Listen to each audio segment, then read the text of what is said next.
everybody, welcome back to my allotment. It is actually February. I don't think I filmed anything in January because January was jam-packed with absolutely everything and anything. I didn't actually really get much amount of time at the allotment. So I'm kind of starting 2025 in Feb, which is different. I've actually had this plot now for like 2 years, which is crazy to me, and this is kind of gonna be like the first proper go at using the space to grow food and other exciting things. Today's mission is to sow all of these seeds. I've got other seeds, I think sweet peas, scabious and all that, so I need to sow all of these today. It's all going to come in this greenhouse. I don't know how it's all going to fit, but I also have my cold frame now that I can put them all in. Yeah, and I've also got shallots to plant today because I love shallots. It's so exciting because it's like kicking everything off and it's really cool. It's really cool. So yeah, let's crack on. Let's sow some seeds. Got so many peppery things. I've been keeping and collecting so many plastic cartons from like fruit and egg cartons as well for this very moment, because I don't want to buy seed trays. I think it's kind of a waste of money when you have all of this stuff around you that you can recycle and reuse. So with this egg carton, I'm just going to lightly fill it with some seed, peat-free seed and cutting compost. Then with another egg carton, get this off. I think some spiders are living in it. I'm going to very gently just push it down. Then we got 10 seeds.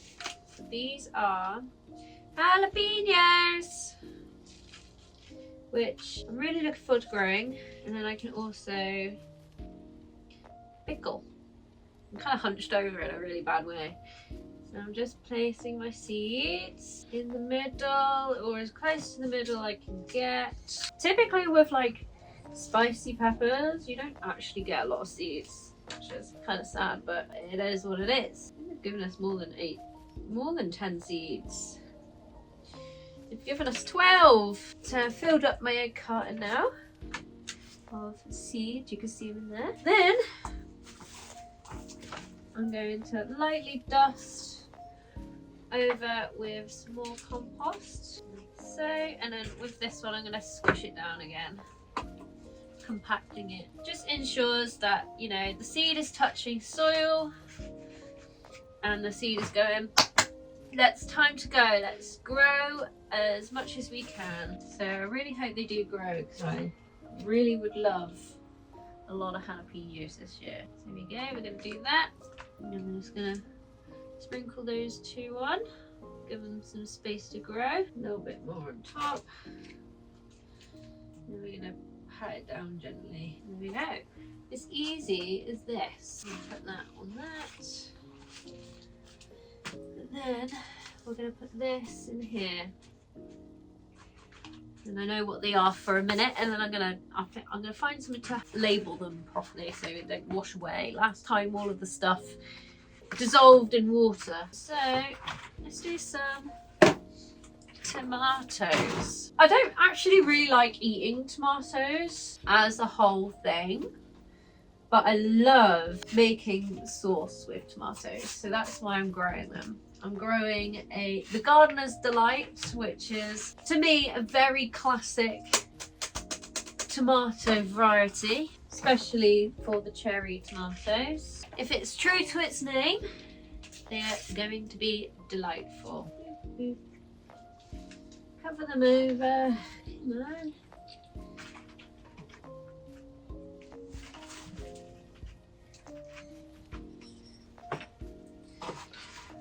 Your one Gardener's Delight. It's so delightful. Starting to move on to a bigger tray now. I think I'm gonna do my cosmos. A story behind cosmos is that This was the first plant that I sowed as a child and grew, as well as California poppies. So this is really kind of going full circle for me. And I've just laid out a little tray of soil, and I'm just going to very gently kind of sprinkle the seeds in this tray. Probably get away with doing 2 trays.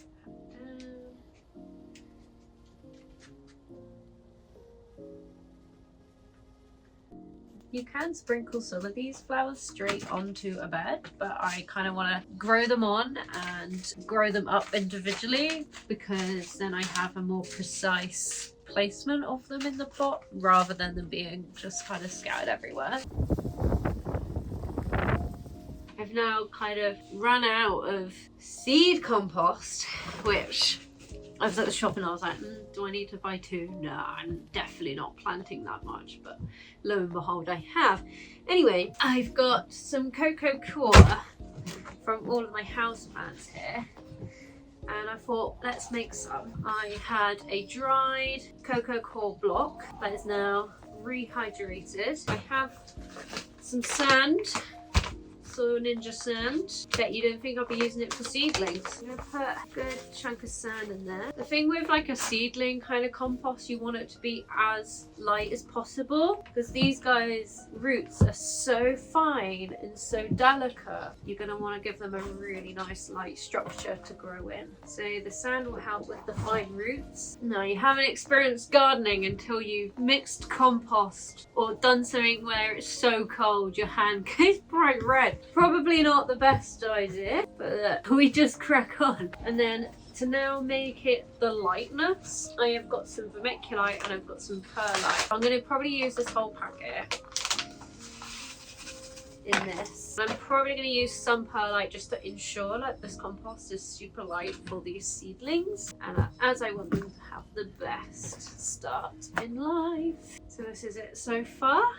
You can see all of the vermiculite goldness coming off there. I'm going to just add a handful of perlite just so I can see it in there to help with this lightness, but not too much because I don't want it to interfere with the germination of the seed. I want to be able to have my seedlings be given like a really good root structure to grow in. This is looking like a really good seedling mix.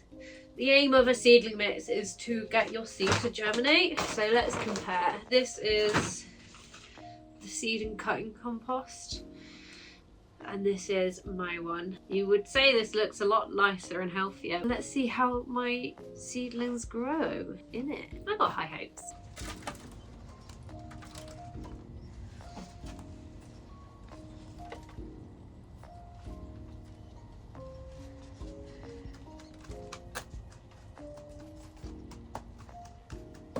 Seeds are now planted. This bum can't really feel it. It's pretty cold and numb at the minute. I need to put some gloves on. I also need to have a hot beverage to warm up to. This is really exciting to see. The greenhouse is being used for what its purpose is, and to raise seedlings and stuff. I'm going to wait until these guys are about yay high. If they need to be moved into the cold frame, then they will. If I need more room for the next month's lot of seeds. Until then, they're going to stay on this shelf in this greenhouse. I'm so excited. I think out of everything I see here, jalapenos are definitely up on my favorite list because I just love jalapenos. I think I'm really excited to grow the other chilies. So I got habaneros and I got cayenne peppers. I love using them for cooking and stuff, so I really want to dry them and smoke them, get chipotle. I'm just excited to grow this stuff and then using it to cook and eat, which is obviously the whole purpose of growing food. But there's something so special about growing your own food and cooking with it too. I've got all of these flowers which are going to look lovely. I've brought pigmented stuff for my anthotypes this year. There'll be more of that coming. Let's move on to shallots to plant them outside. So I'm gonna have to brave this very blistery cold wind. I will put some gloves on because I think my thumb might actually fall off.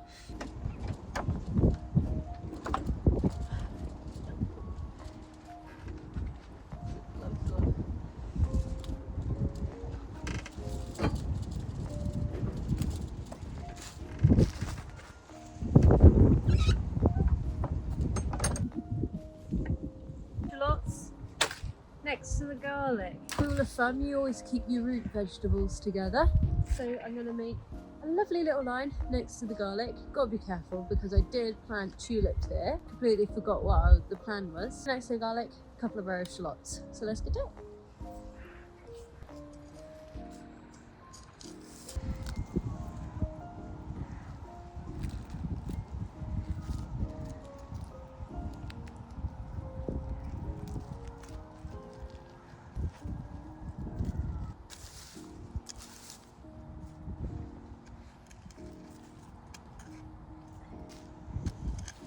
Nothing says anything nicer than a freshly laid bark chipping pathway. Now like managed to fill up the gap where I tidied the edging. Now it's all kind of looking lovely.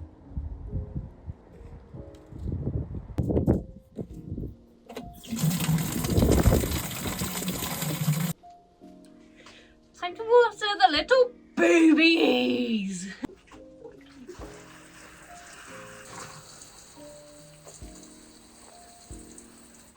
This is where I'll find out if I put enough holes in the plastic containers. I made these little signs. I cut up one of the, I think it had chicken in it, plastic things, so I could write on it with a Sharpie and pop it in there.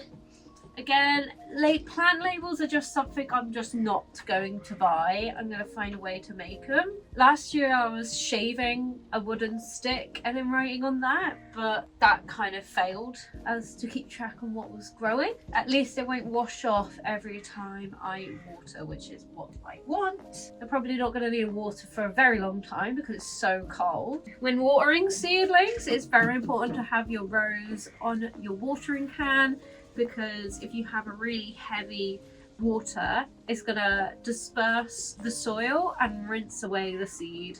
So to ensure everything stays in place, that's why we pat down the soil, so that again the water doesn't wash everything away. And yeah, this gives it a really gentle sprinkling of water. Mwah, mwah, mwah.